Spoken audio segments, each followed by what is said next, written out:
పూజ చేసేటప్పుడు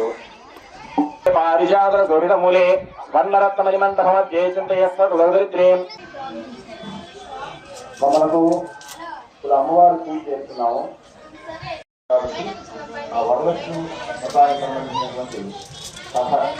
ఒకసారి మనందరం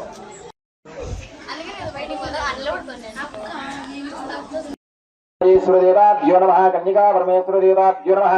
మహంకాళీ గాయత్రి త్రిపుర సుందర దేవతాభ్యో నమః ఓలేరమ్మల దేవతాభ్యో నమః శ్రీ సీతారామచంద్ర దేవతాభ్యో నమః ఇష్టదేవతాభ్యో నమః కులదేవతాభ్యో నమః సర్వత్ర దేవతాభ్యో నమః నమః త్రికాలజ్ఞాన సంపన్నాయే నమః భువనేశ్వర్యై నమః రణ్యై నమః తుష్టయే నమః దారిద్ర్యనాశన్యై నమః శ్రీపుష్కరణ్యై ప్రసన్నాక్షాయై నమః నారాయణ సమాశ్రితాయై నమః రచ్చకాడికి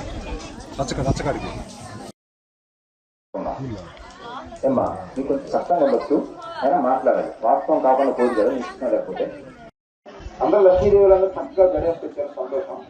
కానీ అది కూడదు ఎరగోసుకోవడం అనేది కూడదు ముత్తైదు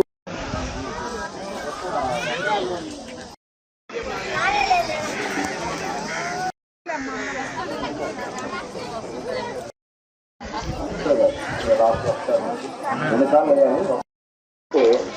వాటి వల్ల ఏ ఫలితాలు ఏమంటాయంటే